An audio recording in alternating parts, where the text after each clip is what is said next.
Hello everyone, in this video I am going to show you how to find the Hacoo links. So for this you have to go to the start button, then you have to search for the Chrome, and once you're in the Chrome you have to search for the Hacoo links here in the in the top search bar, and here you will get lots of options. For example, you can get Hacoo links from the X, there from the Telegram, from Facebook, Reddit, and Instagram as well, and many other sites. So for example, I would like to go to the Facebook option from here, and here you will get the some more Hacoo links here in this group. So it can be the scam because I didn't use it previously.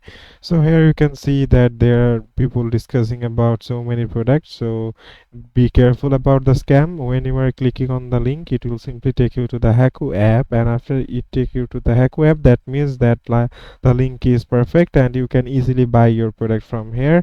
And here you can see in the Facebook there are so many products that people are discussing about. You can also go to the Instagram as well. So here you can see the Hacoo links also here, and here you can see we are going to the Instagram, and it's getting loaded. According to your internet speed, it will get load, and here you can see that there are so many products that you can purchase. So that is how you can get Hacoo links easily. It is as simple as that, guys. Thank you very much for watching this video.